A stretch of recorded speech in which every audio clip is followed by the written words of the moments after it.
believe that we started recording right in the middle of 2020 with all of the COVID and lockdowns going on around us, unable to meet up. So like many a young gentleman, we turned to the internet for our entertainment. Tried to find a place where we could meet up and talk about the good, the bad, and that time that Stu saw a pelican on the canal. In order to facilitate our dreams of answering all of the big questions in film, and after a few attempts at recording via other methods to various levels of success, we found Zencastr, a super easy web-based one-stop shop for recording. Log in and you're ready to record in a matter of seconds. It doesn't take a tech genius to get high-quality audio or video. And on top of that, the one time we have had an issue, the fact that the multi-layered backups are stored locally means it's easily fixed all in browser. There are plenty of tools you need when you start podcasting, so let Zencastr take that headache away as it offers a place to record, edit and distribute all from one website. Any lazy bones Jones can pick up and play and have studio quality audio or 4K video put out for the world to see when using Zencastr. Go to zencastr.com/pricing and use our code CAGEFIGHTING and you'll get 30% off your first month of any Zencastr paid plan. We want you to have the same easy experiences we do for all our podcasting and content needs. It's time to share your story. And now, hit the music. I feel the need for speed.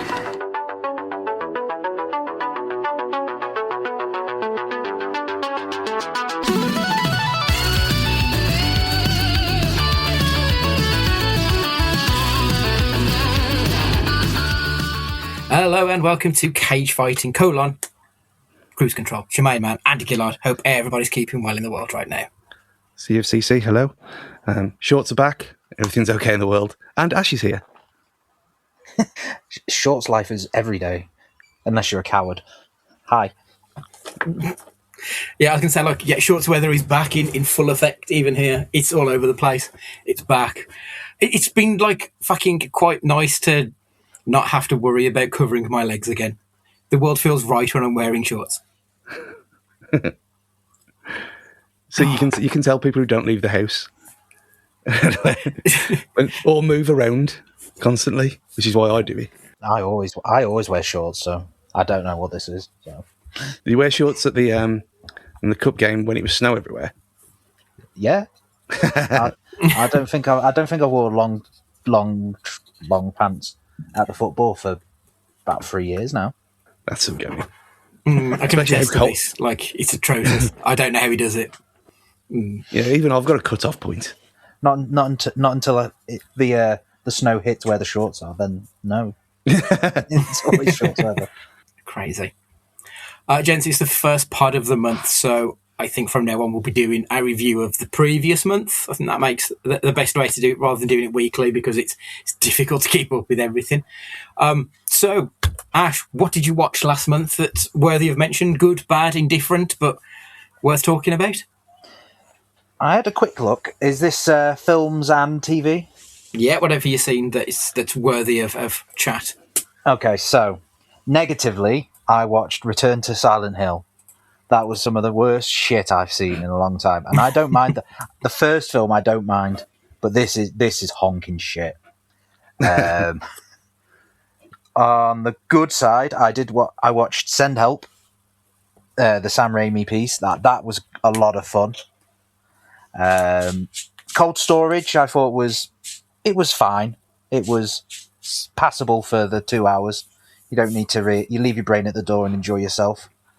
Then the big one, which I've said about before and I praised, and I'm pretty sure you're probably going to mention it, Andy, but on the TV screen, Night of the Seven Kingdoms. What a fantastic piece of TV that was. Yeah. Completely different, absolute palate cleanser from the Dragon versions of the two shows. It was grounded and just an enjoyable half-an-hour bursts of each episode. Great stuff. Stu, have you seen anything, mate? Yeah, a few things. Half-hour bursts? Yeah, half-hour episodes. Oh, well, I didn't even know that. I was so annoyed with it all that I thought, nah. But there's so many people who've talked about it now, I might have to give in and give it a try. I looked and I hadn't watched a single film all month, which is not ideal for a film podcast. But I had watched Under Salt Marsh. I keep seeing that advertised. How is it? If you like that stuff, you know what you're going to get. it's a big budget ITV drama on Sky, and about collecting the evidence for whatever the crime is before the storm gets rid of washes all the evidence away. It's really clever. I think I've probably seen something like it before, but I couldn't remember what it was called, and it was a long time ago. Something fresh. Like, obviously, I mention these things every so often anyway. They're not made by or written by Harlan Coben. And it was trailed for ages. Like, we saw there was posters up opposite the Emerald Club in town, like in November for it. So they put a lot of money into this one, at Old Sky. That was good. As was the Unsolved Murders of Tupac and Notorious B.I.G. on Netflix, which after the Puffy series last year, but yeah, they're saying it without saying it. Let's just say that. But it's part of the Unsolved thing, which I don't normally watch because, well, you know that you're not going to get a payoff at the end of it. But this one, I thought, after watching the Puffy thing, I thought, well, I'll give this a go. And again, Netflix documentaries will come on soon, a bit quite well made, considering. The other one, of course, was the final season of Queer Eye, which after 8 years, it was quite sad. I know it is what it is, but it's been one of them things where I've got the Lego set of the Queer Eye loft, and it's turn your brain off. It's 50-minute TV show, makeover, changing rooms with gayness, and it's going to need it. We don't have anything like that anymore. So it's been nice having it there. I know it's all over. It's sad, but yeah, all 5 episodes of that watched within a week. How did they end it? Did they do just like a standard episode, or did they go out with something special? They didn't mention Bobby, which was quite funny, considering he was sacked anyway 2 years ago. Yeah. So the Jeremiah replaced him. Never a Lego figure of Jeremiah, though, quite sadly. But they had, at the end of... It was the same thing. Each episode you had your makeover hero and their situation and their house or build work or whatever. But the end of each episode, there were kind of... It was like a 30, 40-second clip of each of them. Just speaking to camera about their experiences over the last 8 years. It was just quite sweet how they didn't like show it down you throughout this is the last season. It was mentioned a few times, but it was more of the same, just ramped up with the cost because obviously go out with a bang. But yeah, it ended as the rest of the season has been, and there's the Japanese spin-off, just wholesome, sweet fun. Oh, cool. I've only ever seen a few episodes of the first season, and it was good. It's not really my cup of tea generally, but sometimes it's just nice to be nice, and that is how that show felt. And I dug the fact that it wasn't cynical in a world where cynical TV seems to reign supreme. So you are right. It doesn't feel like there's much else out there that can wear that cap quite the same way, unfortunately. Yeah, you've got stuff like Love on the Spectrum and Love at First Sight and things like that, and all that kind of housewife bollocks. But this is different. It's been, because it is obviously about, it's not all about gay people. It's about, well, they changed the name of the show. The original show on Bravo in the 90s was Queer Eye for the Straight Guy. It's not about them gay people making over hicks anymore. It has had trans people. It has gay people. It's had pan. It's had everything under the sun on there. You've had a makeover, and it's a lot of the time it is nice people in a shitty situation through no fault of their own having a fresh start. And you watch something like that, and it's overproduced, it's glossy, but it's heart's in the right place. Sounds good. Does sound good. The Unsolved Biggie Tupac one, was that the documentary about it, or was that the dramatisation with Josh Duhamel? The documentary. Okay. Yeah, it's good. I haven't seen, I enjoyed that. What's the other one? So the other one's, it's one of the Unsolved series, The Murders of Tupac and the Notorious B.I.G.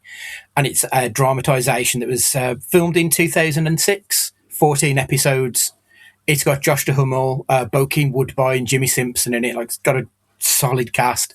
That's on Netflix as well. Okay. It's really good. I really like that. It tells you the story and it sort of jumps back and forth because obviously you've got the events at the time when they were killed. You've got the events of the first investigation, and then they did another investigation into the situation in 2002, I think it was. So it jumps between time frames and goes over the story. And it does come out with some kind of answer because they think they know who killed them, but both people are dead. So like it's almost impossible to follow that beyond that point. But it's really good, and I think if you enjoyed the documentary, you'd probably really like the dramatisation story of the investigation. I found it now, yeah. It's 2018. Can't play it, though. Oh, that's weird. But yeah, that's really good. I really enjoyed that. Yeah, I'll find that. Don't worry about that. Yeah. The things that I've seen in the last month. So yeah, to echo from what Ash said about Sir Dunk and Egg, or whatever his name was, I really enjoyed A Night of Seven Kingdoms. I thought it was like I didn't want to see it, and I think last time you were on, Ash, I said like I'm really done with the world of Westeros, but I thought I'd give it a go, and it's the palate cleanser that we needed. Yep. I think this needed to come out after Game of Thrones, not House of the Dragons, because like there's just too much lore going on in House of the Dragons, and it's heavy and it's steeped in it, and it gets a little bit tedious. Yeah. But 6 half-an-hour episodes that are mostly a mix of comedic elements and just stuff to push the story along. It's not too heavy. There's not too much. Well, there's no homework that you need to do. You can go into this completely blind. And it was really enjoyable. I had a great time with it. I was really impressed.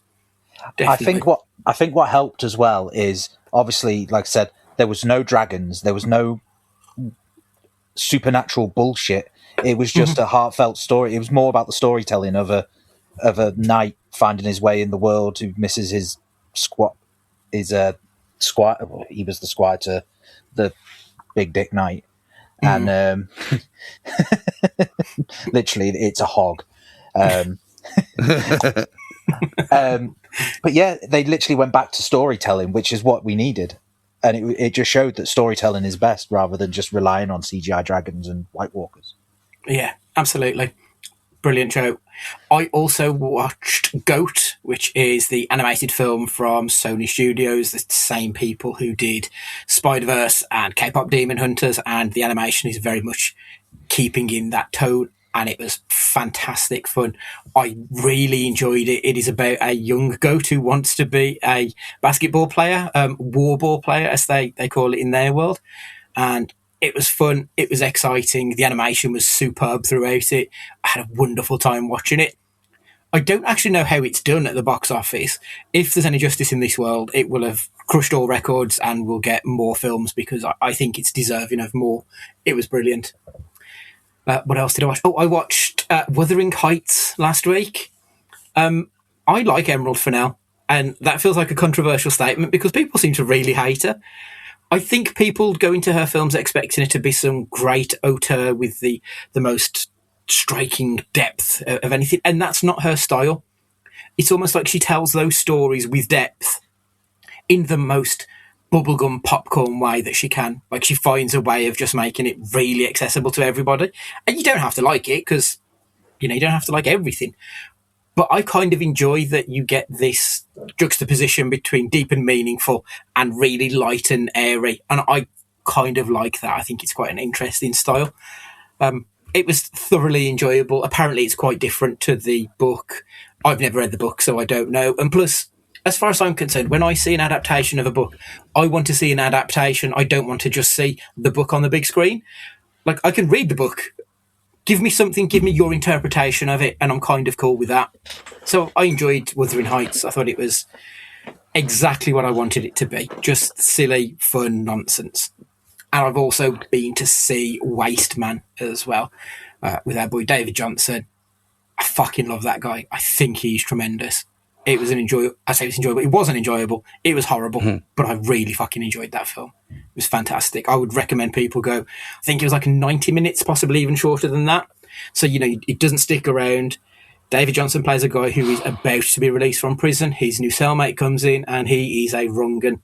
I mean, I know they're in prison, so they're all sort of wrong-uns, but he's the wrongest of the wrong, and he almost derails what's going on within the bigger story, and it's really interesting how it all plays out. It's tough to watch in parts, but it was fantastic. How does it compare to Time? I've not seen Time. That's the Sean Bean. Yeah.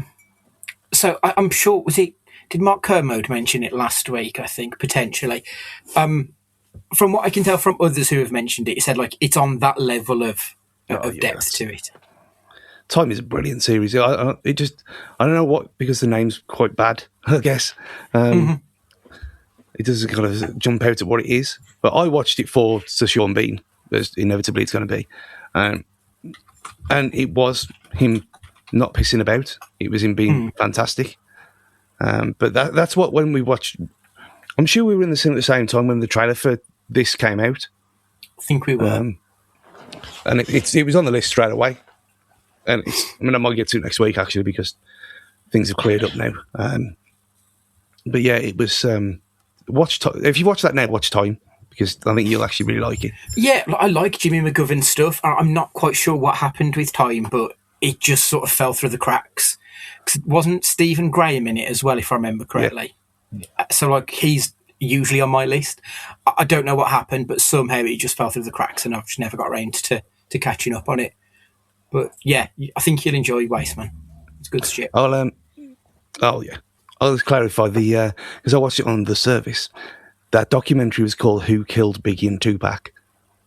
I just presumed it was Netflix because it was on the same, how the layout is. But that's on Discovery Plus if you want to watch it legitimately.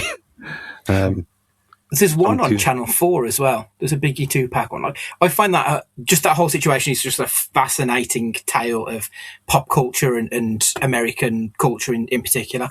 I think it's really interesting. And there's a podcast series called Last Podcast on the Left, and they did an episode where they dived into it.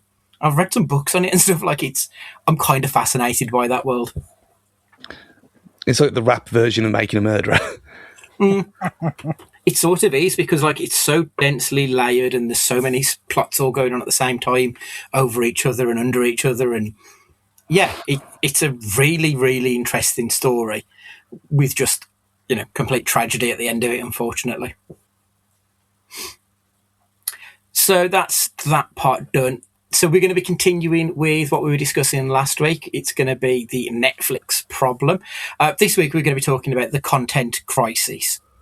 So Netflix basically changed how we watch TV, but it also changed what TV looks and feels like. Not necessarily always for the better either, in my opinion. I think there's a moment when you're scrolling through your Netflix feed where you realise just everything looks the same on there now. And it's not bad. It's not terrible. It's just fine. It's polished. It's algorithmically smooth. So why does Netflix feel like content? Why is it not culture anymore? There's no artistic merit to a lot of what Netflix produces. The fact that the term #content became such an insult to a lot of not just Netflix. I feel like this is, something of a wider problem, but Netflix were the ones who started it. And yeah, content is a bit of an insult to anything now because there's no depth to a lot of it. And I feel that it originates in the Netflix world. Yeah. I think when you say it looks the same, it's a bit like when you used to watch HBO, or when it was on Sky for us. Yeah. And they all had a look about them. In that case, it was cinematic and it was good.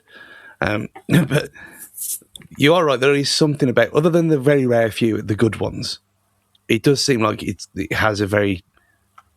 It's almost like where some people can detect if the motion stuff's on TV and some people can't see it at all. If you can see it, you can see it and you can't get over it. And I think there is something about that. Yeah. I mean, I briefly touched on it a few weeks ago with my issues with Frankenstein.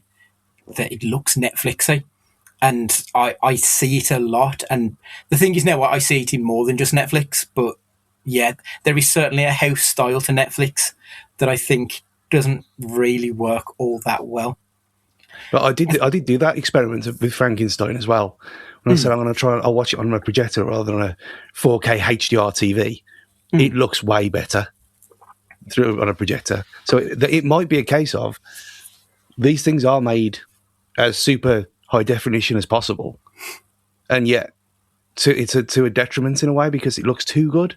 It looks too much like real life. It doesn't look like a work of art. Mm-hmm. I think that's 100% accurate. I really do. There is an issue, I think, with high def being the default, because everything being high def means that nothing particularly stands out anymore. I think that just take away. I've been watching watching Thunderbirds from the start on that, and the remastered Blu-ray, and that looks. They've kept the stuff in there. They've kept the wires where the wires were, and the film grain has been kept where it was there. A bit like with what apparently the TMNT 4K remaster has done, where they kept the film grain deliberately, just so it doesn't look too clean. And watching Thunderbirds, you can obviously tell it's from the 60s, but it looks clean. It doesn't look new, but it looks like it should have done back then. It's hard to describe exactly what I mean, but you can tell there's something about it. Whereas maybe it is the case of because it was filmed and it wasn't just a line of ones and O's. Maybe that's all it is. Yeah, I think that makes perfect sense. So Netflix, they test thumbnails more than they test scripts. The completion rate is the key metric upon which everything works in the Netflix world. They use like A/B testing for everything. Do you like A? Do you like B? Do you prefer this title to that title? The artwork, the trailers, episodes. And Netflix's internal term is lean back content. They want shows that you can watch passively at this point. An example of how Netflix use consultations and data would be its very first hit, House of Cards. Like the canonical example, and everyone knows this story apparently, but I'd only heard it for the first time today. So they did a study, and that viewers who liked the UK version of House of Cards also liked Kevin Spacey films. Those same people also liked David Fincher projects, and they were also fans of political thrillers, which had high completion rates. So House of Cards was made because all of the numbers stacked up in their favour. It wasn't art, it was a mathematical equation that resulted in House of Cards. Ash, do you think that data is killing creativity in these terms? Literally, I listened to everything that you just said there, and it just made me sad. Like, it took the soul out of it. It felt like you were ripping the soul out of me. Like, I like things because I like things, but you're just turning it, like you said, into ones and zeros, and it's all this algorithmy stuff, and it just made me really sad. Like, I like things because I like things. It's not I like this because I like this because I like this because I like. No, fuck. Oh my god. Oh. It's depressing realization. Fucking hell. God. Stu? Yeah. I think that's it makes sense in a way because, I mean, this stuff probably went on before. They just didn't have the actual algorithms behind it. It was like market research, and you look at the kind of buying habits of people, but now we've got it all down there on spreadsheets and stuff, and it's well, okay, there's your AI doing its work. I mean, maybe not fully back then, but what House of Cards was actually really cinematic and really excellent. So I think they actually get a pass, and you can't really think of anyone else playing Frank Underwood other than Kevin Spacey. So they got it right. How they got there is a bit shit, but it's a bit like. So how you watch, you bring football into it again, which we never want to do, but. Do you want to watch tippy-tappy nonsense by everyone? No, because a lot of the time it doesn't work. When it does work, it's incredible. And market research would say, oh, this is what football fans want. Mm-hmm. But then you get shit teams like Albion trying to do it, and they're fourth bottom of the league because the algorithm says so, and the cool kids and the maths genius coaches who come from nowhere, but they've got their qualifications, so it all has to work. And yet, when you put it into practice, it doesn't work because you still have to have some kind of flair about you. And there's a reason why House of Cards worked, because it was well made. But if they are doing this for every single thing and then thinking, okay, we can just throw Glenn Peld in and it'll be automatically good, most of the time it is, it's not going to work, and they're going to come up a Roy Cropper eventually. I mean, like, you are right. Like, so House of Cards, obviously, as I said, it was their big first hit. It's still something that is beloved by the audiences, as Stu's pointed out. But there have been ones that haven't worked. So, like Bright, for example. Will Smith tests very high. They expected an overlap with fans of the Suicide Squad, as if there were any fans of Suicide Squad. So they wanted David Ayers, who was the writer-director of Suicide Squad. It's a film about urban sprawl with buddy cop thriller. Apparently that ranks high on the rewatch probability scale for them. The problem was it was shit and nobody cared. A few people watched it out of curiosity, but it was never out of love of the game. And it's had, it's become a little bit of a joke, if anything, at this point. And then even when they leaned into IP, when IP was king, I mean, it still is to some extent, let's be honest. We had the Cloverfield Paradox. We had Jupiter's Legacy, which was the Mark Millar superhero thing that came and went and nobody paid attention to. I think it was cancelled before the first episode even dropped. Cowboy Bebop, Resident Evil in 2022. They all had bad reviews. They all had very low completion rates. So they've done all of the maths and everything and still come out with stinkers at the end of it, as well as having good. I think if you're going to do it, you've got to get the right people. I mean, if you do get especially Kevin Smith, Kevin Spacey at that time, and someone like David Fincher, who is one of the best writers of political thrillers and the likes, I think you're going to come out with something good, even if how you got there was by the numbers. If you're just going by the numbers and thumbing in any old fucker, it's going to stink at the end of it. And I think that's where the issue's been, because there's just so much stuff on there now that it's almost impossible to find anything unless the algorithm tells you about it. And I think the algorithm is a bit of an issue because it promotes what it wants or what it thinks you will like, and it sort of hides everything else, which I don't think is ideal, really. It feels like it's just sort of slowly strangling any creativity that Netflix may have previously had. Yeah, and there's been stuff on there. I mean, I do go through to the trouble of clicking the dislike, like, love thing. Which is the 2026 Live, Laugh, Love. And but for doing it that way, it does seem to work, but you have to put the effort in. You can't just watch stuff. So you are kind of curating it yourself more than what they say. And we've said it before, like, you see something on there and like Friday this week, I mean, obviously last week when you listen to this, Formula One Drive to Survive, new season. I'm guessing we're going to get into binge watching, but the F1 season starts next week. But you've got 7 days to watch last season's summary, which is normally eight 1-hour episodes. So you've got no choice really to binge the whole thing in a week. Otherwise, you end up starting watching last season's stuff when the new season's on. There's all different drivers do different things like that, and it gets a bit confusing. Like they've done this for 7-8 years now, and yeah, it gets a big jump around March time when it comes out, but it is just for that week for the audience it's aimed at in F1 fans, and then it's forgotten about for a year. Other than when people who don't really care, and understandably so, about watching live traffic, that they'll jump in for the human aspect of it, and that doesn't matter to some extent. But you've had a whole year's worth of footage. Why not put it out 2 weeks before and spread it out? Yeah. It's not like they were, they've had ages to do it. It isn't like they've just finished editing it. They've had plenty of time. Yeah, season finished in December. Season finished in December before my birthday, and we're nearly in March. It doesn't take that long to edit. You can look how long it takes them to edit Match of the Day of a night time. That's the BBC. Let alone this with storylines for all throughout the year. It could be put out at the end of Jan, start of February, and have a 6-week tail and be perfect as a build up because you had Bahrain testing and all the new stuff. Get the vibes going. But no, we have to dump it all in one go. There you are. You're fighting each other. You can't go on social media. Well, I can't anyway. But you can't go on there because the storylines will be ruined from the stuff that happened a year ago. it's like adding pressure for no reason at all.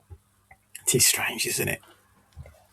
So Netflix, they avoid risks. They follow big data, and they see it as like broad, safe concepts, which I don't think is necessarily the best way to go about things, because we used to love a niche. Like I don't know if it's just like a UK thing, but I kind of feel like everyone had a bit of a niche in their world, and that feels like it's gone now because everything is just it's slightly different flavors of the same packet of crisps. Like, whereas before you could get like Munster Munch and Quavers and Walkers and popcorn, now it's just they're all Walkers crisps. You've got ready salted, you've got salt and vinegar, and like I just don't think the variety is there anymore. And I think that is all down to this algorithmically based science almost behind it all, and I kind of hate it. Where's the Brannigans? I used to like a Brannigan's. The ham and mustard. No, Fuck, it'd blow your head off. Beef and mustard. Is it beef and mustard? It's beef and mustard and a ham and something else. Or it might have been ham and mustard as well. But it was the beef and mustard ones that I had when they were paper packets. It's the good old days. So we're saying there's the Netflix look. So some of the facts and figures around this. Netflix mandate 4K cameras for all originals. The algorithms, the compression algorithms flatten all of the colour and contrast out of everything. So many Netflix shows end up using the same digital workflows. So you get common traits such as flat lighting, teal-orange grading, hyper-clean digital sharpness, smooth, depthless interiors. Filmmakers have complained about Netflix's technical requirements limiting their creativity. So they obviously do, as part of their world, they do tell the creatives what they want from them. And it kind of feels like Stranger Things may have been the first, or at least maybe the most identifiable one of the visual world that they created. And don't get me wrong, I think Stranger Things is one of the better visual things that Netflix does. It's definitely one of the pluses, but it kind of feels like they want everything to emulate that, even if it's fucking Emily in Paris. Like, it doesn't look wholly different when it really should. I'd say it was Orange is the New Black was the first one. Mm-hmm. I think that's a fair shout as well, actually. I think Orange is the New Black, it's another one that feels like it was made by committee as well. Yeah. Like, I was thinking, remember when you got your first DVD and you had the whole thing with ultra sharpness and all, that was one of the selling points for it. Yeah. And yet now you've got people digging out the VHS so they can watch things properly. It's sharpness at the expense of soul, by the sense of it. Does that sound fair to you, Ash? Sharpness at the expense of soul? Yeah, that seems to be the right thing, to be honest. It feels to me like I'm trying to think like what I was listening to you guys last week. It feels like they tried to get the right sort of things for your second screen experience, don't they? So it's not going to badly affect it, so you can watch it in the background. Like, if you get what I mean, like, so it doesn't disturb you enough that you're going to turn off the TV. It feels like that's the kind of thing that they're looking for, really, in that sense, and it just destroys it all, I think. That is a good point. They almost feel like they don't want to take your eyes off scrolling Twitter, for example. They'd rather you look at Twitter and not take your attention off that, which surely you'd think it'd be the other way around, but maybe they are scared that if you stop looking at Twitter, you'll turn the TV off so you can look at Twitter more. Yeah. Which seems arse about face to me, that does, but I think that's a good point, Ash. Like, I do think that the Netflix sheen is, like, it stinks, and you see on so much of their stuff now that everything just kind of feels the same. The Witcher, for example, it's a fantasy epic, so why does it look like it was filmed on iPhones in mid-Wales? Altered Carbon, it's a futuristic sci-fi action thriller, and it looks so soundstagey in parts. It's flat, even lighting, digital sharpness turned up to 11. It's glossy to the point of lifeless, and that feels like the standard, and I don't like that. It like you said, there's no soul to a lot of their work now. Even the good stuff isn't visually appetizing a lot of the time. Did you ever finish Altered Carbon? I only watched the first season. Yeah, same. Because I don't apparently they changed a lot for the second season. I thought, well, I'm just not interested anymore. And it didn't need a second season from what I remember, so I thought there's no point. And they can do it as well. Like I've talked about Manifest before, which was a continuation of something that already existed. But they left it as it was. They didn't mess with it. It was shit anyway. But they didn't Netflixify it. They brought the same people back. They used the same cameras. They used the same techniques. And it just blended from one to the other. It was exactly the same. So it's not like they're incapable of doing it. It's a choice. Yeah, that's exactly it. I kind of feel like it's infiltrated outside of Netflix as well now. It feels like because Netflix has become so all-consuming that you see the Netflix style on other films. Like, I mean, I hate to go back over Wicked again, but it looks like shit and it looks like Netflix nonsense. And it kind of feels like that's the standard for a lot of big-budget movies from certain studios. But then you look at it the other way. Did you watch Alien Earth? I didn't get around to it. Well, Alien Earth looks amazing. Yeah. And it was the reason why I went full hog and got the premium Disney Plus while I was watching that. Because I turned it on, and Shogun, as we talked about endlessly. Both of them on there look superb. They don't look digital at all. And yet they most likely are because of TV shows. And they've got to save money somewhere. But so it's not a case of it's not possible to do these things. And when it's done right, you don't mind having the quality and the image clarity and everything like that. It's not. Like for years, I never bought a 4K Blu-ray because I thought, well, a lot of these films are older and I don't want to see. You don't want to see through the cracks. You want to see it as is. And yet, the Turtles one is the first 4K Blu-ray I've ever bought. The remasters, because they've kept the film grain, and the film grain looks better on the 4K one than the 1080 one. Judging on the reviews, and you think, well, this is all backwards. It's all gone wrong. But there's got to be someone who knows this. It can't just be us who notice these things. And you look at there's got to be people worse than us who pick up all this stuff. Surely, yeah. The pixel counters and stuff like that, who notice everything. Yeah, like the right colour temperature of the HDR and the Dolby Vision and all this kind of thing, which I could do from a layman's point of view. But some things like that are great. But then you look at the Marvel stuff on Disney Plus, and that is Netflixy. But it's a comic book adaptation, so it makes some kind of sense. Yeah, I can appreciate that. Like it's sort of within the world that they've already created, so it does make sense.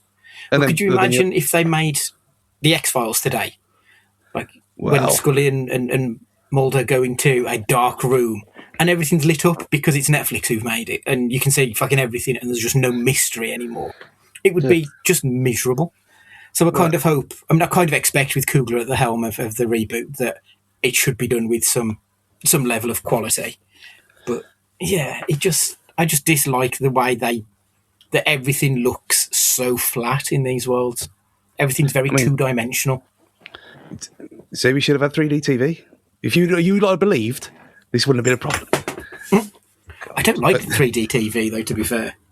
I just want to have immersion. That's all I think we need from a good show. Yeah, and quality. Quality and not quantity, which is and cheaping out. But you talk about X-Files. Have you seen that they've gone against the grain and cast a black woman as the lead? Yeah, Danielle Deadweiler. She's fucking brilliant.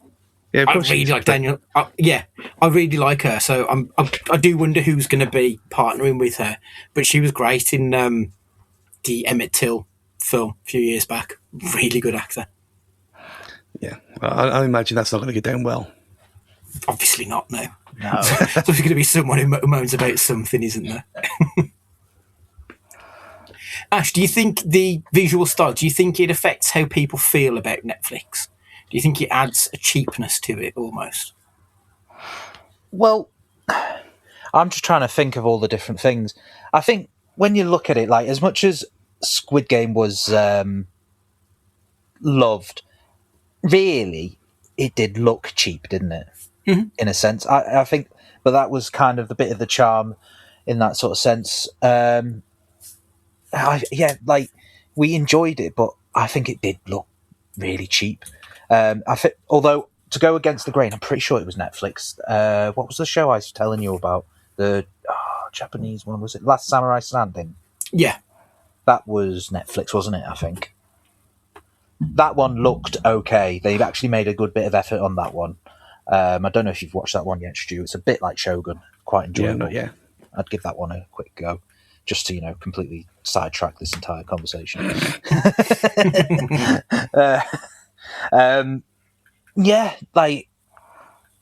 I'm trying to think of all the different ones that I've watched recently, but most of it's like sort of your Japanesey sort of things, and they're all the same sort. Like you say, they're all the same sort of thing, but they're just a little bit of a different color each one. So, like your Squid Game's got your pinky colors and your greeny colors, and then they just go to a bluey color, and it just looks really cheap, and it's just I think for me, like, it's a technical issue, not a creative choice a lot of the time, which is my problem. If the creatives want them to look a specific way, I can appreciate the theory behind it. The problem is that it doesn't feel like that a lot of the time, because you can have so much varied genre of stuff that all looks exactly the same that it becomes kind of disposable. And I think we've touched on it before, that straight to streaming is almost the new straight to VHS, straight to DVD films. It does make stuff feel a little bit disposable, I feel. Yeah. I mean, like, remember the Tomorrow War from a couple of years ago? It was terrible, but it was fun. Mm-hmm. And that was made for cinemas and then bought later. And yet it felt perfectly at home on streaming. Because it was schlocky and it was a bit crap. But it was entertaining, and that's kind of what it is, and that's what it kind of.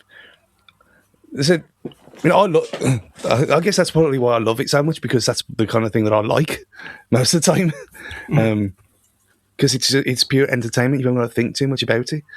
But stuff like that, and some of the other films that have been made and then bought by streamers, they all seem to work the same. Like, they all seem to look the same way, and it's not. It can't just be, oh yeah, we've made this and then we've sold it later, and we know we're going to get this, because these things don't get released anymore. Mm-hmm. The Tomorrow War it might have come out for about 2 weeks or 3 weeks and then been on streaming in 40 days anyway. But it found its home, and I've probably watched that film about 3 times since it came out. It's not strictly Netflix, but my mind goes to the Obi-Wan series that was straight to streaming. Most of that series looked shit and dark and dingy, but the one bit that you wanted to watch, the one bit that everyone remembers, is that bit at the one in the last episode where they've both got the 2 lightsabers out and they're the contrasting of the blue and the red, and like it feels like that's the bit that you remember. Like the rest of it you can't remember a fucking thing, but everyone remembers that bit because it looks good and it's blue and red and it's the first time like you can actually think about colour theory in film terms in a streaming show. That's right. I think there's also an issue regarding like the fact that it's quantity over quality, to be perfectly honest. Like, Netflix makes everything at this point, and as such nothing stands out anymore. Like there are so many times where you just don't. We spoke about it before, that stuff gets released and then immediately forgotten. Apparently, since 2021, Netflix has released over 500 originals. So in 5 years, over 500 originals. Most of those shows just got absolutely zero marketing behind it. Netflix strategy is that it's something for everyone all of the time. But the algorithm buries a lot of those shows, and especially if they don't immediately perform, it makes it impossible to then find them afterwards. So the internal workings of Netflix is very much churn reduction content. It's just put it out, just constant sluice of shit coming out of Netflix, because it's just consistent nonsense that's always there. There's more than you're ever going to find, and it's hidden. So really, what is the point? Stu, why would you release 500? Why would you release 2 original shows per week, knowing full well the vast majority of them are never going to hit the surface of 99% of people's algorithm. Why would you do that? What's the reasoning, do you think? I mean, they probably are right that there is something for everyone, because I look on my profile, and my profile's got exactly what you'd expect my profile to have on it. Yeah.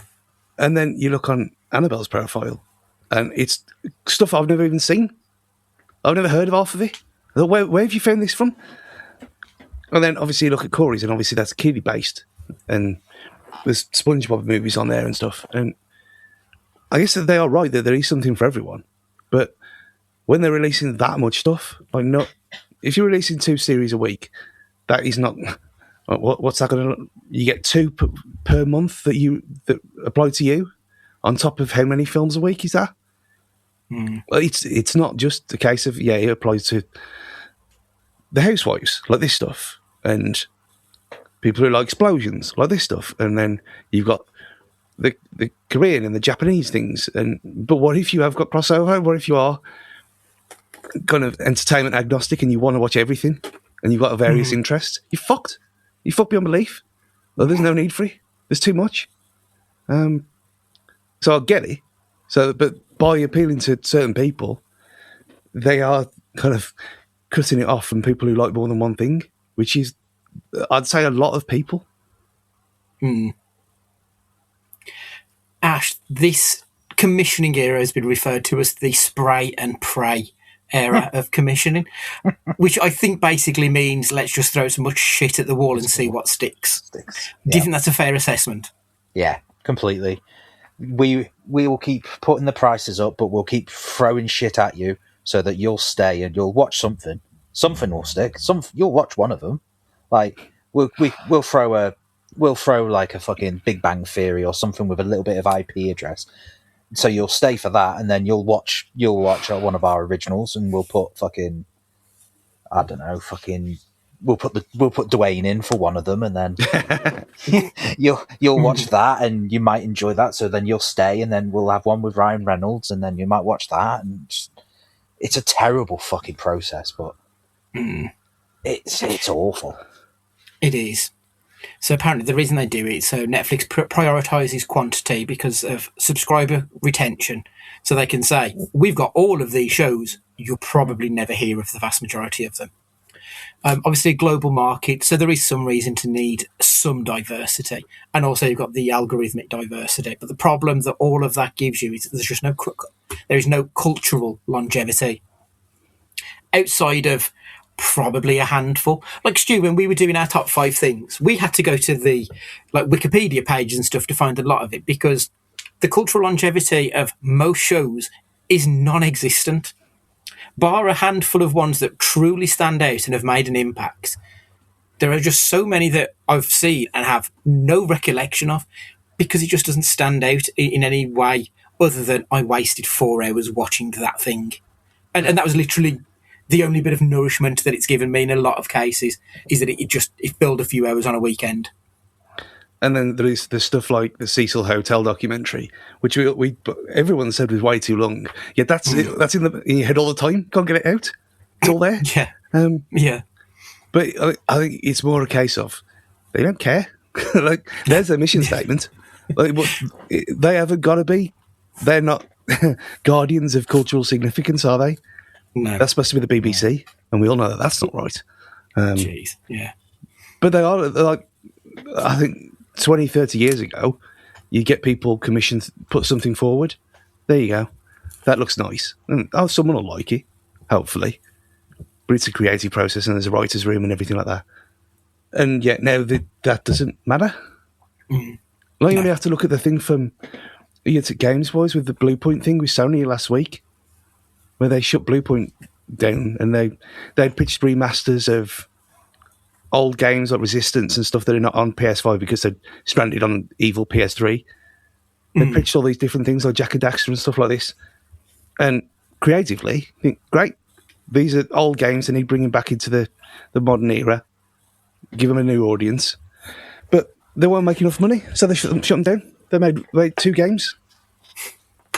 You're going to make a live service God of War, which no one really wanted. Shut that down. Studio closed. It's just money. It's all the money, all the time, everywhere.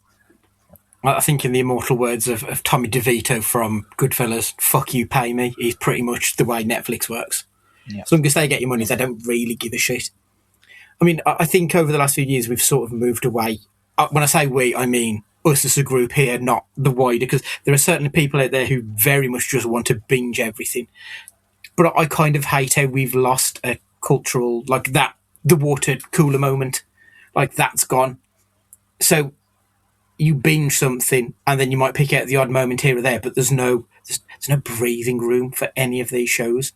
So for the episode 5 of Night of Seven Kingdoms, Ash, that episode is absolutely outstanding, absolutely marvelous. I really, like, we were talking about it, you'd obviously seen it, I was going into it, and we were talking about it before, we spoke about it after. Yeah, that conversation's never really happened when we spoke about Stranger Things, because it's all there at once. And we've lost that as a society, and I don't think we're any better for it.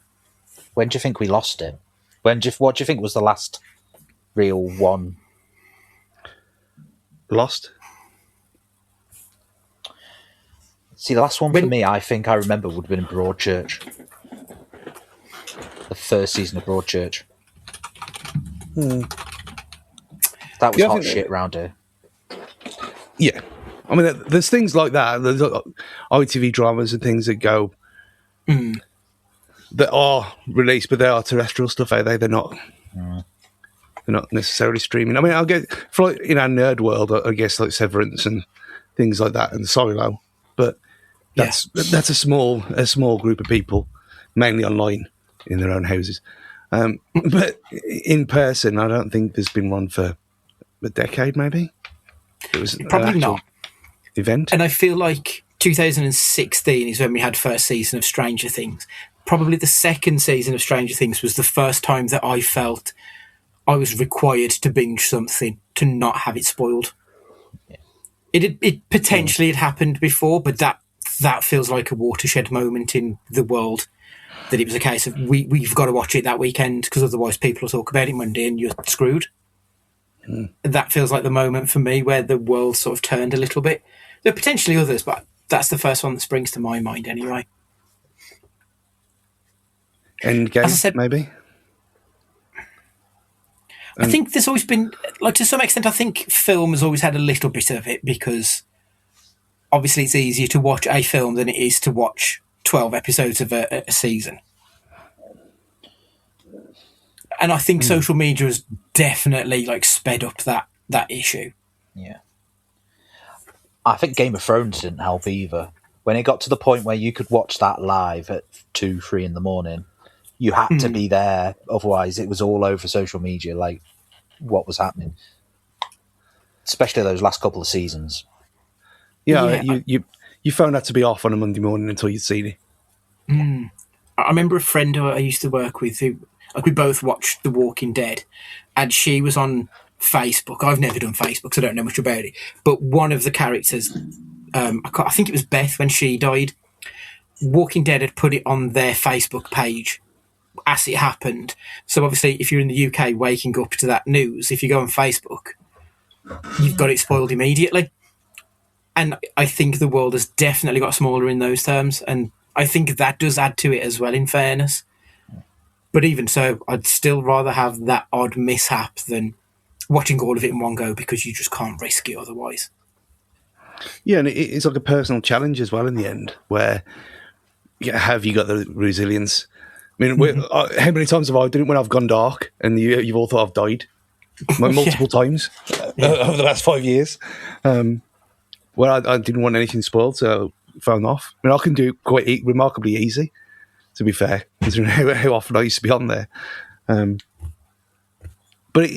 that in itself is a bit of an event, where you are looking forward to being locked away, and that anticipation of watching something, because you know if you don't do it, then you are going to miss out and you are going to have it spoiled.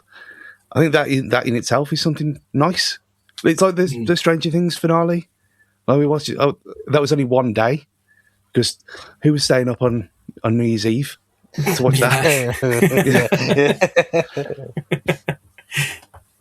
Well, my sister went to sleep in the afternoon just so that she could stay up and watch it as live. Mm. And then, we'll do that with the NFL all the time, so we can't really speak ill of that. But to do it for a TV show. That's it. And I also think like there is some... I don't think there is a cultural cachet to do it, but I think people think there's a cultural cachet to be the first to have completed the season. So you can brag about it online like it doesn't make it look like a massive fucking loser. But people do seem to think that that's something. And again, that's not... Do you remember with Stranger Things? I sent you that person on Twitter or X or whichever one, where they had literally fast forwarded to the last 7 minutes and was kicking off on Twitter straight away. Mm. Like, what are you doing, Sunshine? It's pathetic. It is pathetic that people choose to consume art in that manner. Even lowbrow art, that still deserves more of your time than how people consume it at this point. It's dreadful. The final point that I've... Sorry, that thing I sent you before we started today, about the evil that is Roblox. Mm. When you look at the sheer amount of hours people are playing on that nonsense, have you ever? I'm guessing not, but have you ever been on there? Have you ever seen? I don't even know what it is. Like, I thought it was Minecraft, but it's not. Is it? It's something else. Well, ish. You can kind of do what you want. You can build your own worlds, and there's worlds to play in worlds. But it's all shit. It's all janky rubbish. I don't get it. Then you got like the hours of engagement there. Like how it's double. Roblox is double that of Steam last year. All of Steam is only half of Roblox, and then PlayStation under that, and everything else. And when it's hours of engagement, is almost up to the same level as Netflix, and it's a game that kids are playing on. And it's just that's exactly what it is. It's like the gaming version of Netflix, where it's just crap. Like there's nothing there. There's no story to anything. And like Corey plays, I think he's 8, and he plays with his cousin in this server. And I guess it's only like going outside and jumping off roofs and things like we used to do. But that's what they do all day. Mm. It's bizarre. But content for content's sake. I think that is it, isn't it? It's just, it feels like people just want to get your eyes on their product, regardless of anything. Like, even if it's for bad, they'd be happy because at least you're watching. And that seems to be the be-all and end-all with it, unfortunately. Yeah. One thing that I don't like about Netflix is that I do feel like it has abandoned niche communities. I feel like early Netflix, it was known, like there was some decent indie films on there that you just, like, quite difficult to find elsewhere. They've gone. Stand-up specials, I think it used to have a better selection of them. Again, because they were a little bit more specific. But now a lot of their stand-up stuff is just not that interesting. I mean, I'm a fan of Dave Chappelle, and I don't even think his specials on there have been anything to write home about. Chris Rock, I think Chris Rock's fantastic.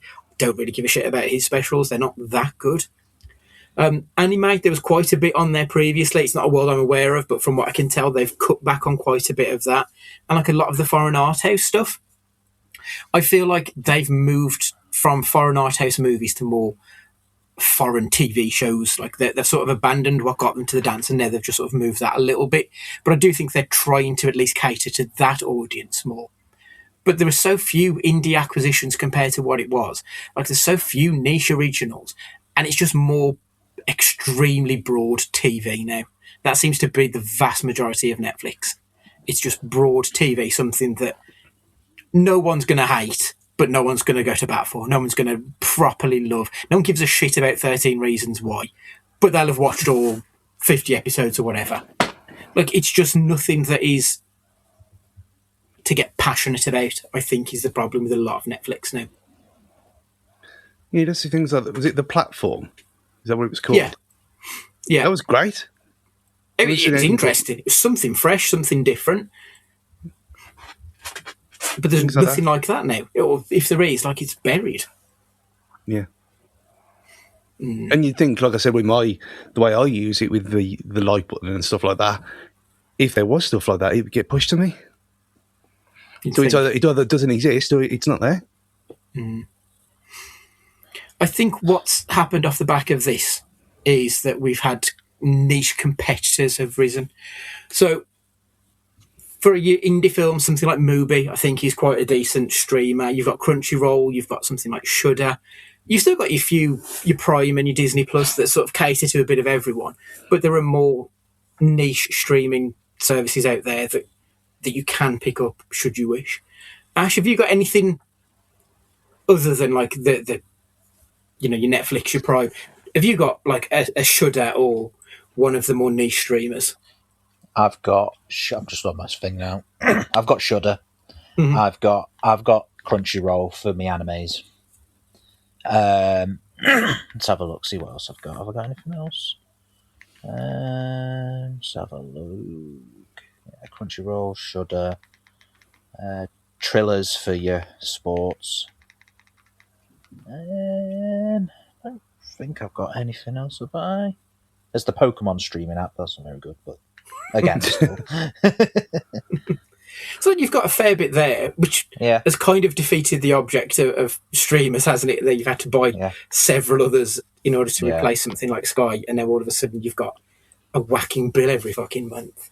Stu, have you got any of the niche streamers, or have you tried any of the more niche ones? Yeah, I've had Shudder before, a few times. Obviously, we talked about Apple TV or whatever the hell it's called this month. It's weird that Apple TV is niche because it's the biggest fucking company in the world, but actually what they produce is quite niche. Yeah. And they've got F1 next season as well. Okay. The new home of F1. That's a big get for them. And it looks like they've got MLS in America, haven't they? On Apple TV as well. Yeah. It looks like it's going to be through Apple TV, but you might have to pay a sub somewhere extra, but not that much. Okay. But you still get all your usual stuff like on F1 TV. I guess the NFL Network, NFL Game Pass, which is £20 a month, because you get all your documentaries and NFL films are really good. Yeah, the independent stuff that they make. So I guess that kind of counts. But other than that, like, I think the problem is for something like an indie film streamer, I'm never going to do that, am I? Because if that's all they are, then how do you find the good one? I mean, that was kind of the point in the first place, that it highlights all these things. That unless you wear like tweed and you've got a beard and you drink coffee all day long, then you're not going to just indie films. I feel this is going to be a personal attack. But there's going to be like full-on filmies who watch just indie films and nothing else, and that's fine. But for the vast majority of people, you are going to miss out because you're not going to sub to something that. I was just saying, it's not even niche though. It's just a specialist subject. It's not niche. It's just a genre of film has its own thing now, and that's a bit strange. I think because Netflix started out being a bit of everything for everybody, and it doesn't really do that anymore. So, like, I mean, I've had Mubi, which is the independent film streamer. It's very good. Of course you have. It's not, like you say, it isn't that easy to sort of, or at least it wasn't when I had it, to navigate around and find the good stuff. But there's a lot on there that you're not going to see anywhere else. Like, is it Pink Cinema, which I think is a Japanese movement of the 70s? Like, you're not going to find that on Netflix because it's proper fucking weird. But that's on Mubi. I've had Shudder as well, like the horror streamer, which I genuinely love, and I kind of love the fact that it's going from strength to strength. So we've all had like these niche streamers, but I kind of feel like Netflix has sold us down the line a little bit with this, because it used to give us a bit of everything. Because you are right, like, I shouldn't have to get a Mubi and a Shudder. I should be able to find everything in that one place where it used to be. And Netflix has just taken that away from us, and they just give us, as I said before, just flavours of the same shit consistently. And it's kind of boring, I think, at this point, which is the issue.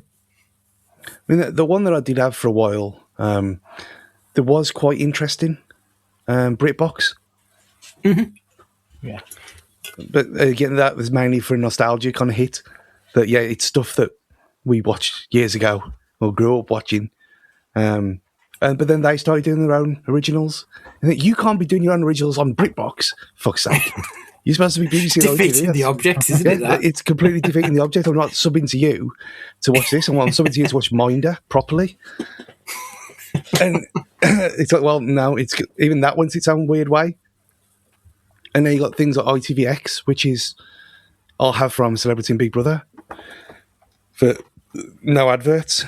But and that is good when you are watching your ITV dramas. But again, it's just it's $5.99 a month to remove adverts, which is fine by me sometimes. And you do get good things in on there, like Joan, which is just buried, lost, gone forever. No one watched it. Mm-hmm. But that was Sophie Turner in a good role again. And she's on Prime now as well. I'd put that on my list to watch, and I'd completely forgot about it. Yeah, this is the point. I mentioned it once on here because I looked at it, I thought, I've got ITVX at the minute, I'll watch this. It was great. And then she's in one now on Prime, like a banking heist kind of thing. That looks interesting. Probably never get watched.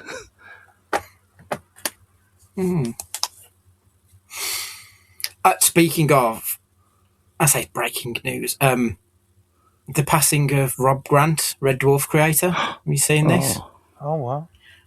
Yeah, that's quite sad. Obviously, just changing the subject. I'm such a massive Red Dwarf fan. I'm quite gutted by this. I think obviously he created that. He worked with Jasper Carrot. He did Spitting Image.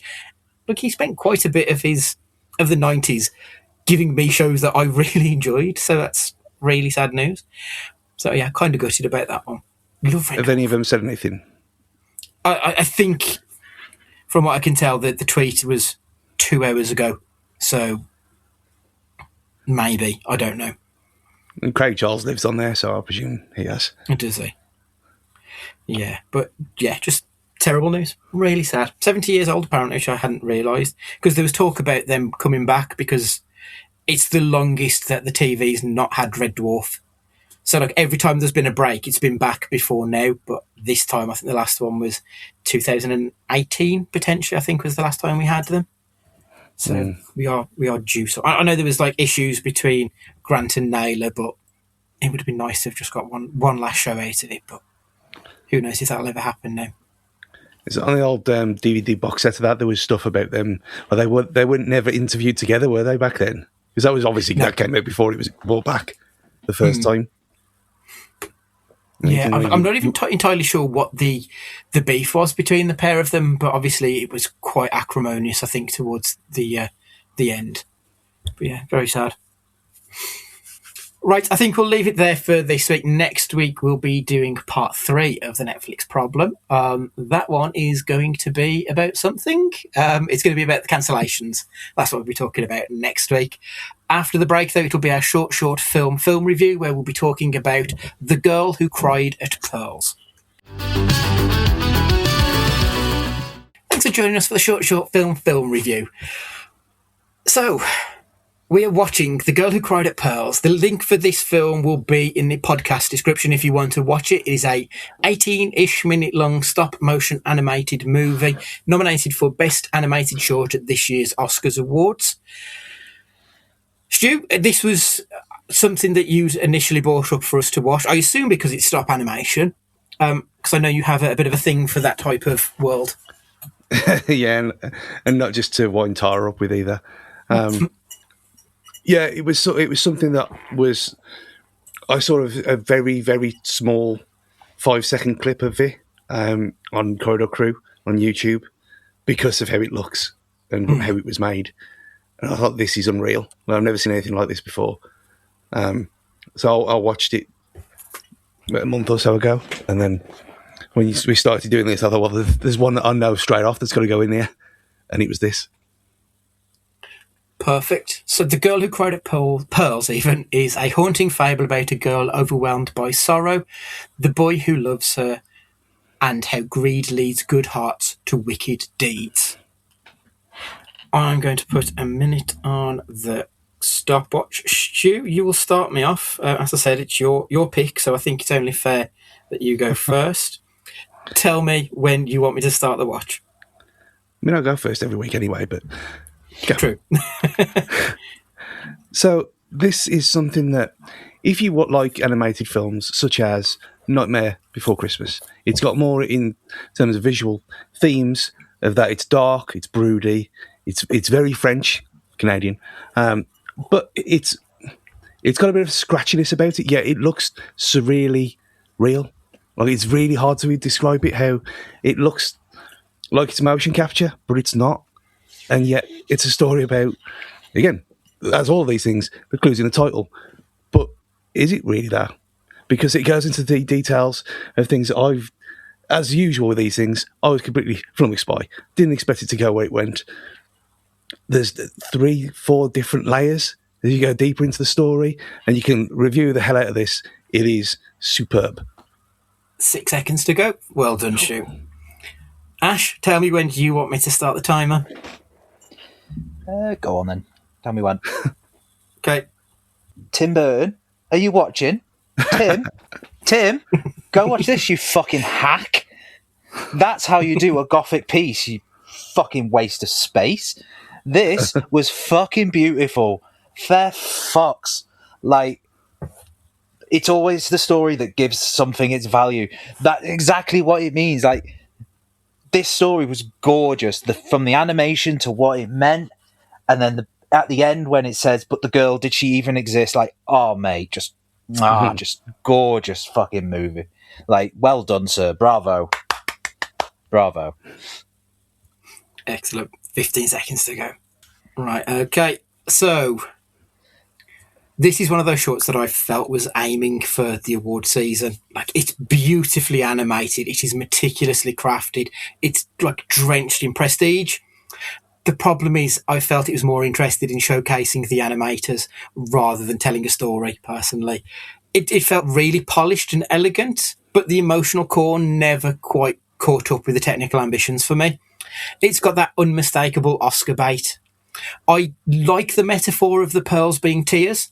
Like, it's beautiful on the outside but painful inside. I like that as a central image that's meant to feel profound. But instead of building to something genuinely effective, I thought it was more of a portfolio piece for the animators. It's a demonstration of what the team can do with light and texture and motion rather than a narrative with any dramatic weight. There's no denying the craft behind this. It's gorgeous, but the story felt a little bit thin, like it's just there to justify the visuals rather than the other way around. It didn't quite hit me. I'm a bit disappointed in myself. I really wanted... Because you don't find it, that's why. As I said, visually, fucking gorgeous. But it just wasn't enough for me, unfortunately, lads. The mouths are CG. Okay. That makes sense. So that they use a technique of mapping stop motion, which had never been done before. Mm. Because how on earth would it be? But everything, is very, very clever. Or the making of is almost as fascinating as the thing was for me. I don't mind watching the making of, because like I say, I think it's on there that side of things I thought was fantastic. Next week we'll be watching our first short documentary, which is Paul Shear's I Talked to 50 Dads at the Eras Tour. It's available on YouTube. A Bonnie Blue special. You may know Paul Shear as Andre in The League, or he's the host of How Did This Get Made podcast. He's on Black Monday, Human Giant, Fresh Off the Bat. He's been in lots of things. Back in 2023, Paul spent multiple days and nights outside of the Eras Tour in Los Angeles, getting to know a group of Taylor Swift fans that are rarely talked about, the Swiftie Dads. There was talk about them making this into a feature-length version documentary, but that remains to be seen. But I thought, it's a 15-minute thing. This might be worth something. If nothing else, I like Paul Shear, so it should be humorous. So I'm kind of looking forward to seeing that one. But that'll be next week. As I said, this week's episode, if you wanted to watch The Girl Who Cried at Pearls, just check the description and it's in there. After the break, we'll be talking about risky business. Thanks for joining us for the final part of the podcast. We're back on the cruise, and we're looking at 1983's Risky Business. I was actually alive when this one was released, but I think I'm the only one. 5th of August, 1983, this film was released. So that's before your birthday, isn't it, Stu? Mm-hmm. Yeah, still a fetus at this point. Ash, had you seen Risky Business before, or is this your first jaunt into that film? This is the first time for me. Say, I weren't even a swimmer in my dad at that point. Stu, had you seen this one? Yeah. Again, not a significant time ago. It wasn't one I had on DVD, but it was probably a Sky Movie special, I guess. But yeah, I'd seen it before. I was quite looking forward to watching it again. I think I'd only seen it, I say recently, within the last 5 years or so. I don't think I'd seen it before then, or at least I don't remember seeing it before then. So it's quite a recent acquisition to my film library. Ash, what did you think? Did you enjoy it? Did you not? What was the general consensus?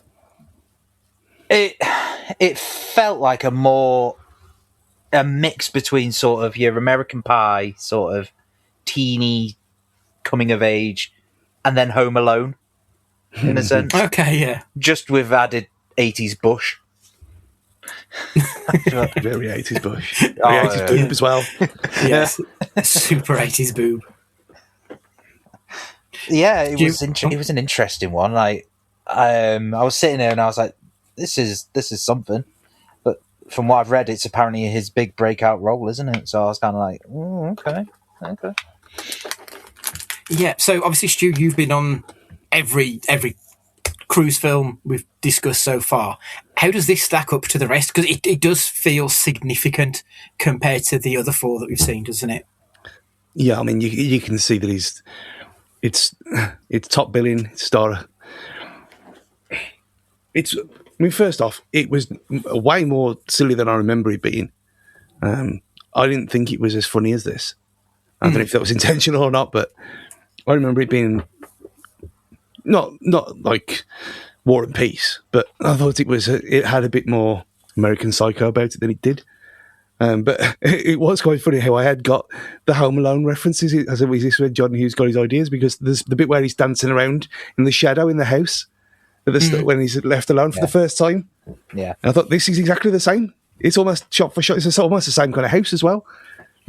Where his silhouette's there in the window. And there's the whole thing of it. Yeah.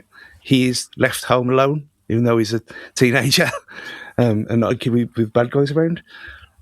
But you can tell he's definitely deserves top billing in this. I know we're getting onto the question for later, but you look at even last week where he was. I wasn't sold on that film. I don't think you was either, really. But this is like a marked step up from him being almost let loose in a way. Like he seems a bit more unhinged in this. And the smiles there and all the kind of the usual Tom Cruise tropes that we see later on. But it's definitely. You think this trailer for this comes out, and you think, yeah, that's a Tom Cruise film. This guy's got something. Yeah. It's interesting that you've both mentioned John Hughes films, because in my mind, the 2 films that I saw when watching this was Weird Science and Ferris Bueller's Day Off, which are obviously John Hughes films as well. So I've just had a quick look. Weird Science was 85, Ferris Bueller's was 86. It's a bit of a jump then to Home Alone, which you wrote, which doesn't seem to be on the list for some reason. Why is that not on the list? Yes, there it is, 1990. So we have got quite a few. It does feel like this would have influenced some of the John Hughes stories, because there's quite a few beats.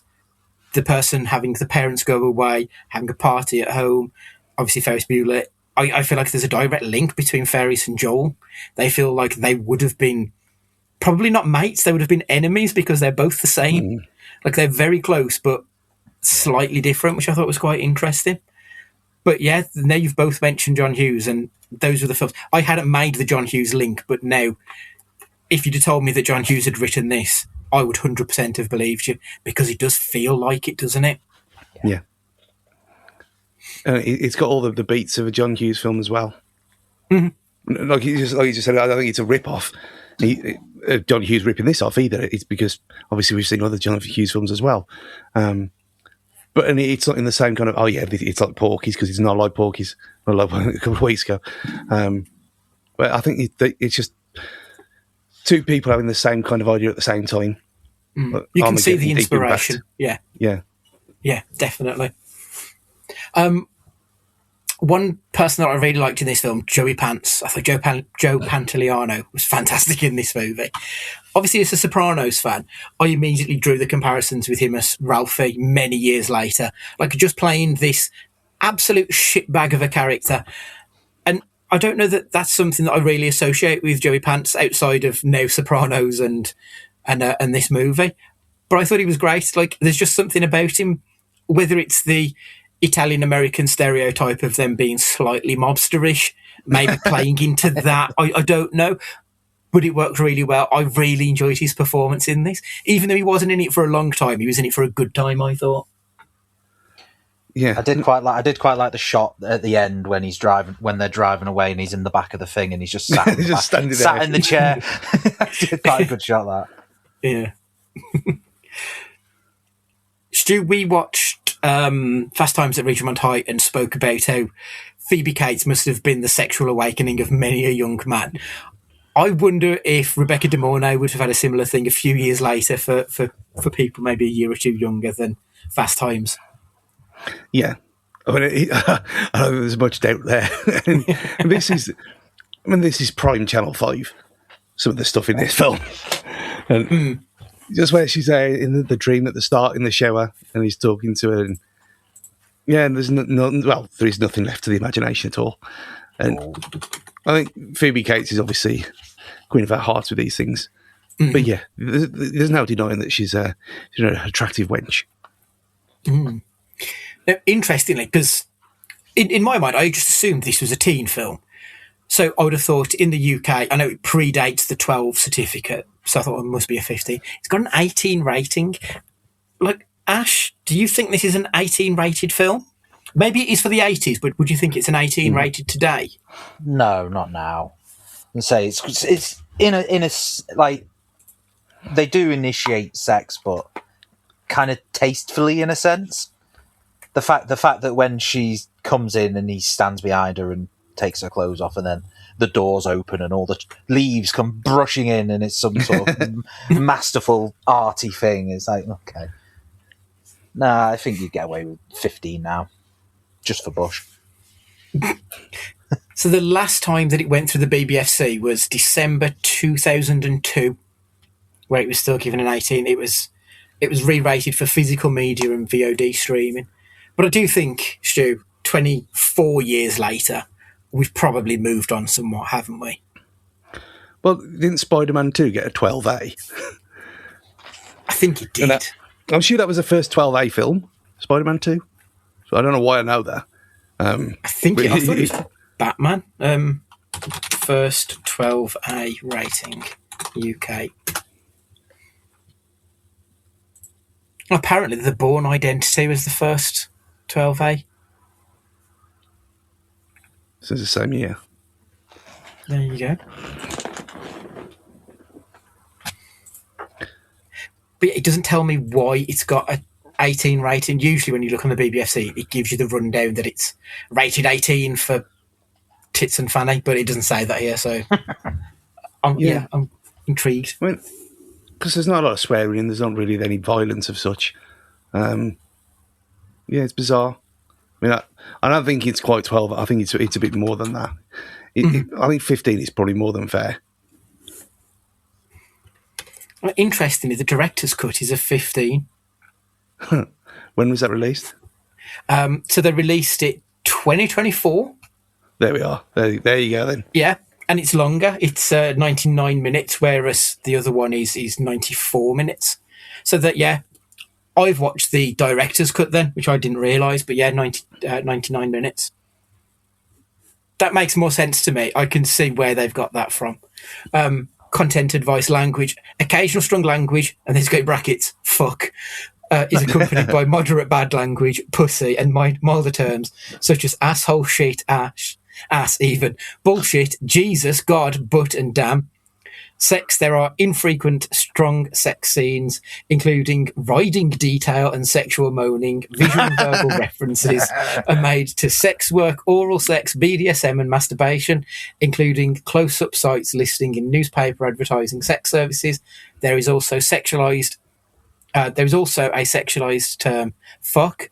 Nudity, there is sexualized female breasts and buttock nudity, as well as brief sight of a woman's pubic hair during a dimly lit scene. Additional issues, there's a brief scene of drugs misuse in which an older teenager smokes a cannabis joint, accompanied to references of being stoned or high.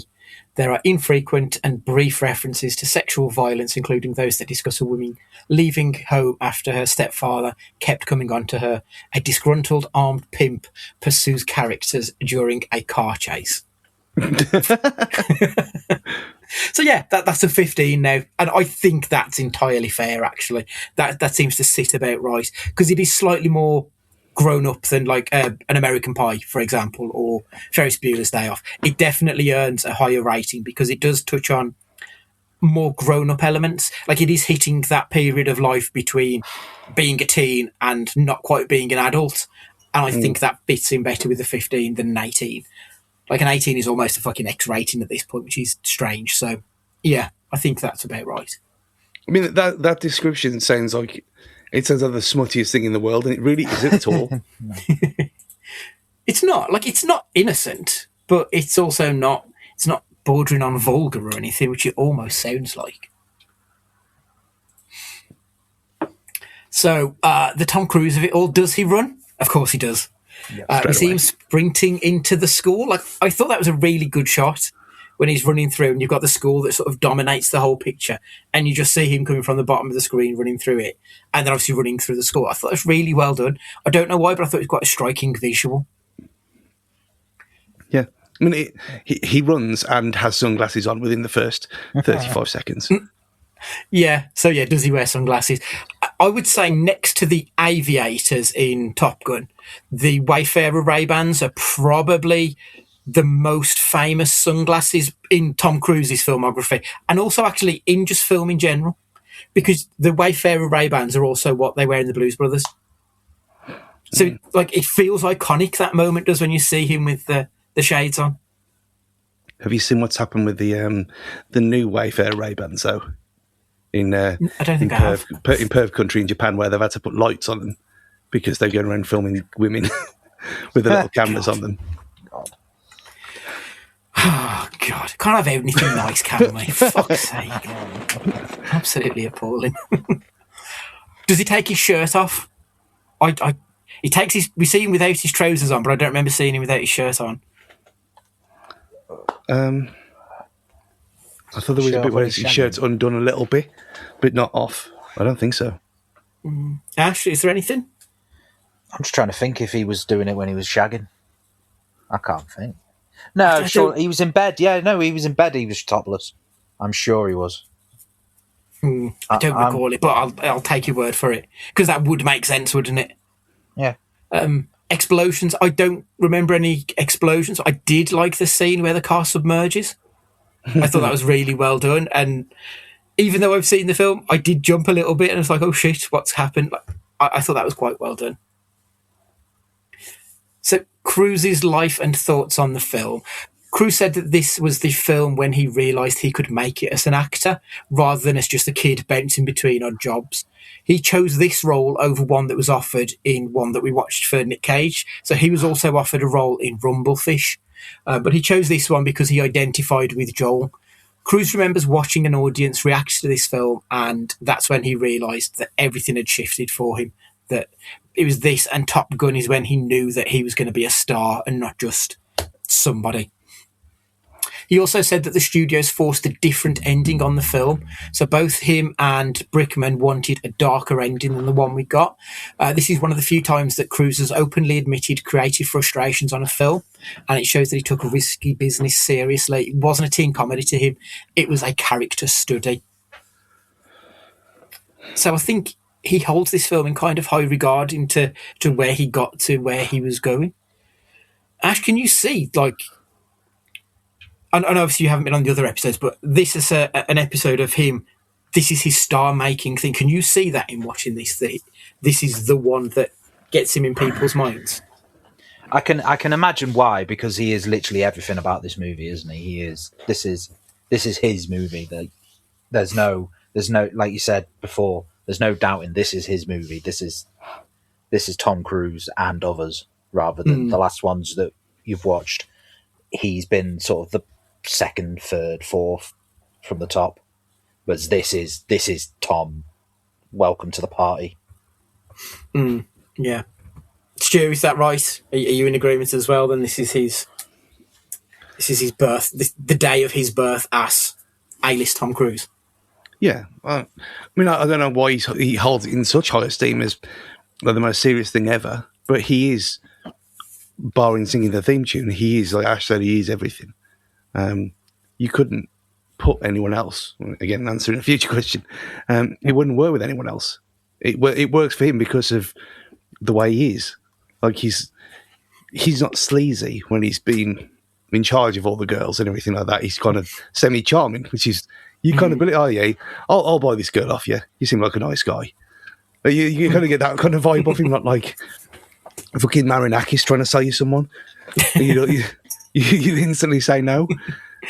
I was watching something about him the other day, and one of the Tottenham YouTubers called him a Greek cruise knight. And I thought, yeah, that's fair. Yeah, this is not about Marinakis anyway.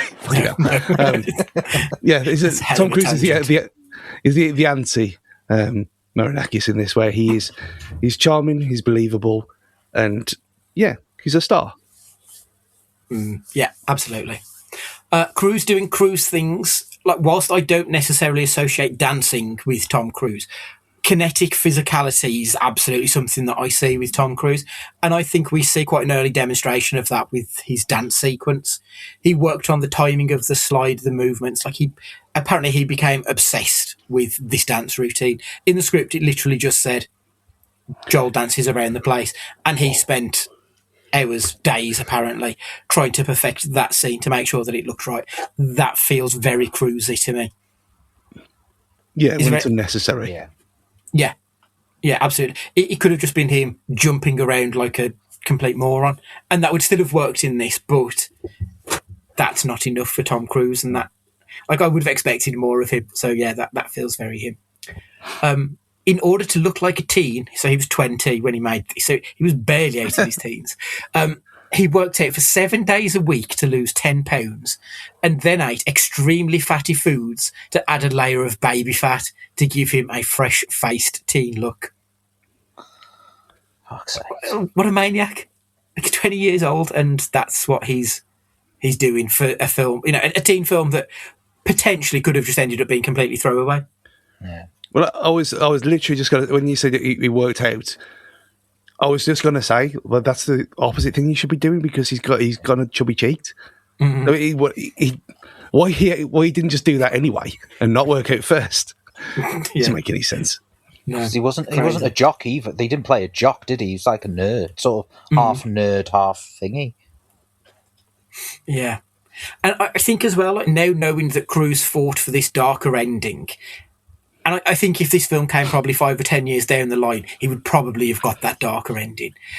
This, I think, was potentially a lesson to him on wanting a bit more creative control in his films. And I think that as we go along, we do actually see that he's much more of a creative force than just an actor in most of his stuff. So I feel like that's very, very Cruisy as well.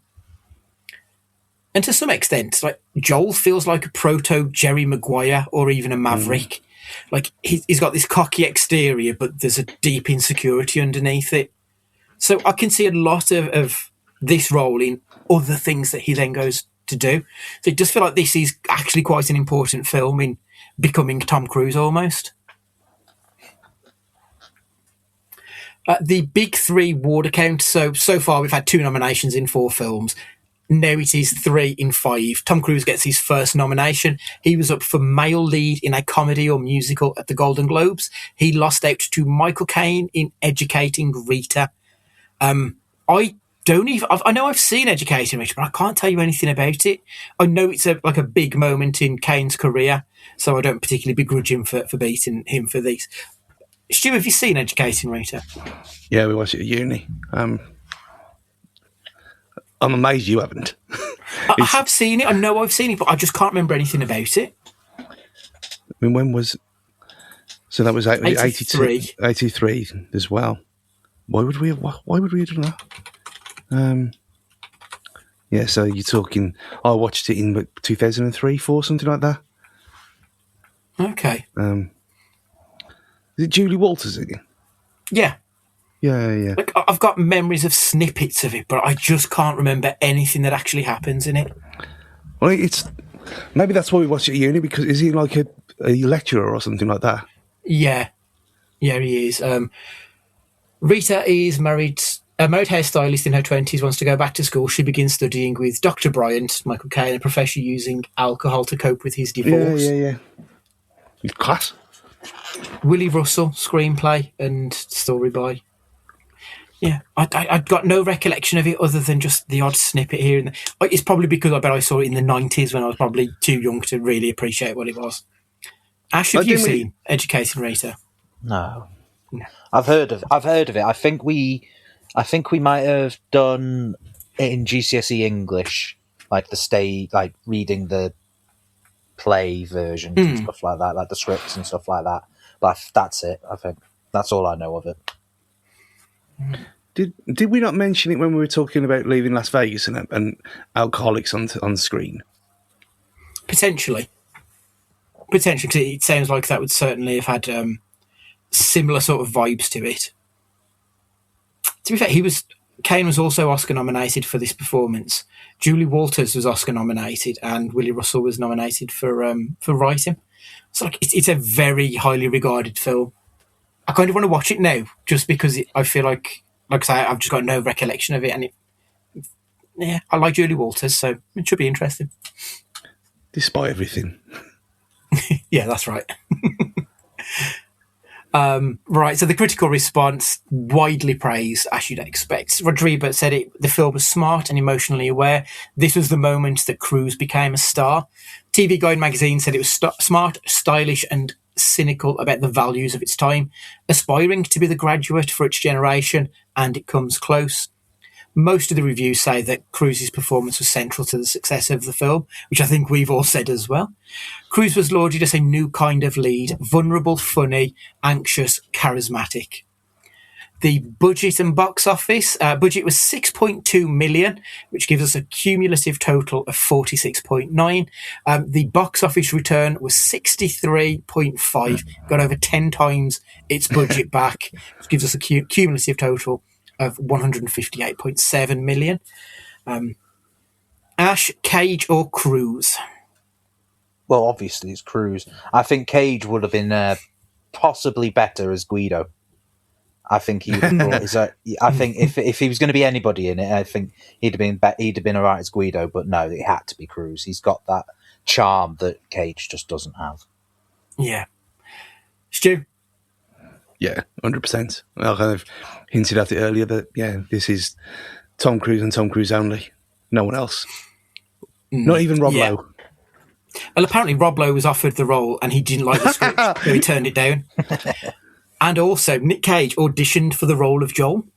But it has to be Cruise. Like, Cage at this point in his career is quite gawky and not cool enough to be the role that I think he needs to be in this. And knowing that both this film and Rumblefish were both going on at roughly the same time, and how Cage was in Rumblefish, I just don't think it would have resonated if they'd have swapped roles. I just don't think it would work. So I think we've got the right actors in the right roles for both of those films. So is Cruise the saviour of cinema or just another sinner, Ash?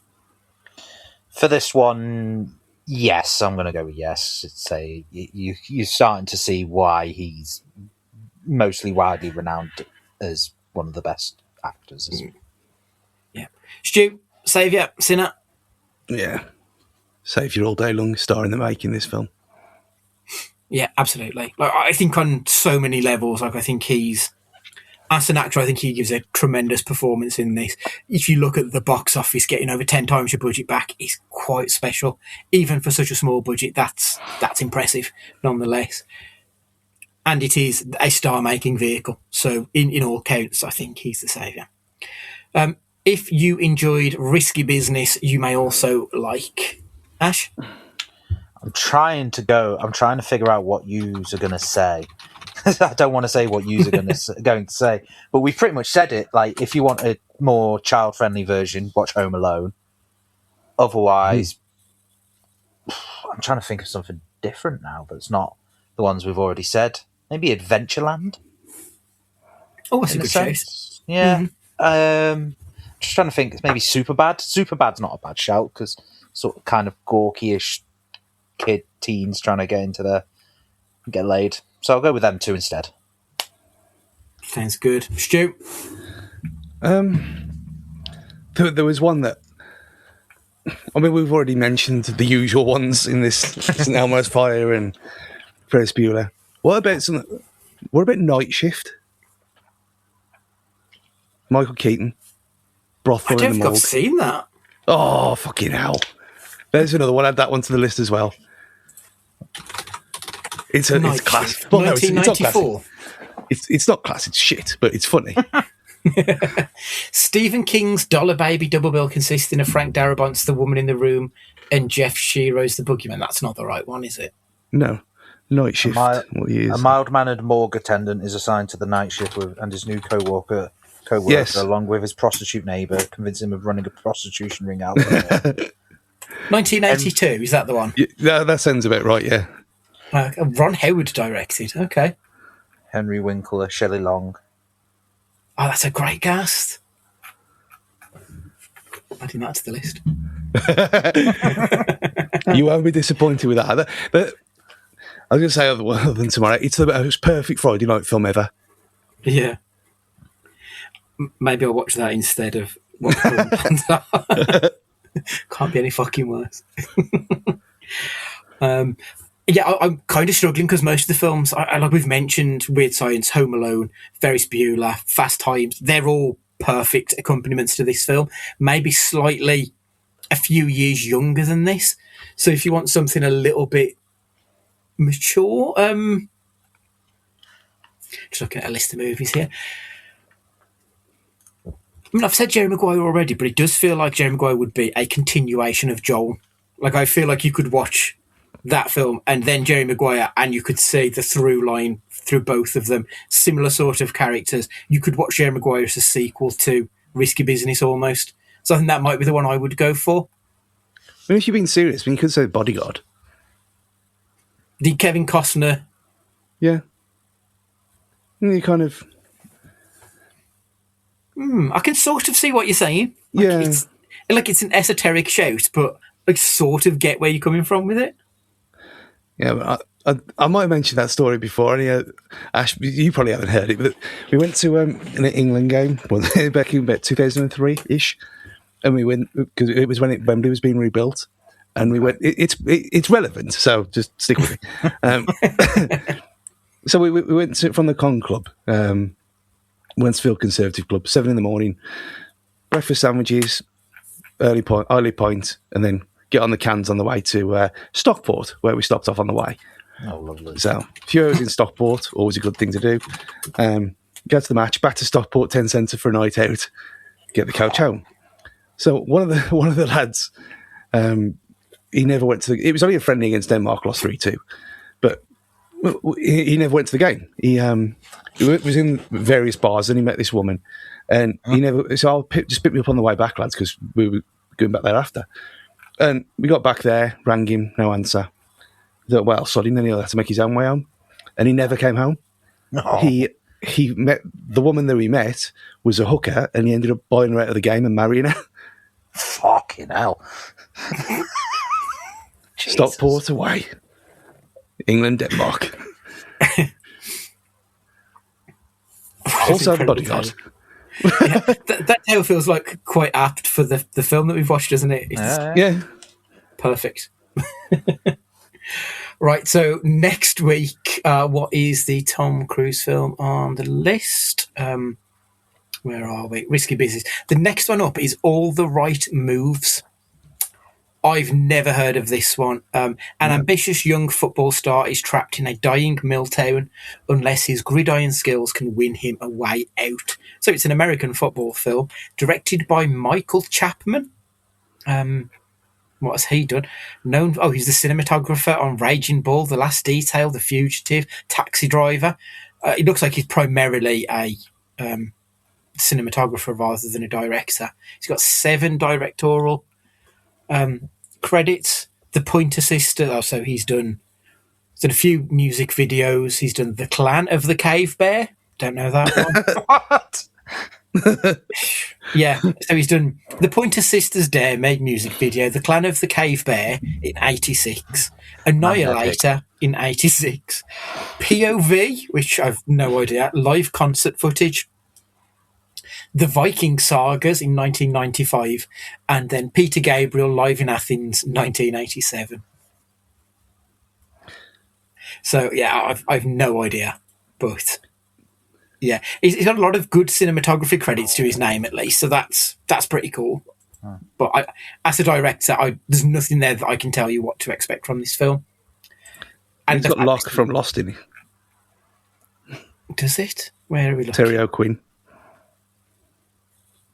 I can't see him on my list. I've got Tom Cruise, Leah Thompson, Craig T. Nelson. So there are some names in it. He must be quite low down on the list because I'm only looking at the front page of it. Yeah, Terry O'Quinn, there we go. So yeah, it does. It's got a few faces in it that we'll recognise, but I've got to say, it's not a film I'm aware of. I do like a film about American football, though, so should be all right if nothing else. Fingers crossed. Right, so make sure you've got us on whatever podcaster that you listen to us on. And if you could leave us a review, we would love you forever. It would really help us out if you could do that, and maybe might get some more people's eyes on the podcast. Eyes on the podcast? Ears on the podcast? Ears make more sense, doesn't it, I think? Yeah, I think so. If you want to get in contact, it's at Cage Fighting Pod on the socials, and it's cagefightingpod@gmail.com if you want to send us an email. But this week, Ash, would you like to say goodbye? See you later, guys. Stu, would you like to say goodbye? Rock on Tommy. Goodbye. And it's goodbye from me too. And remember, sometimes you just got to say, what the fuck?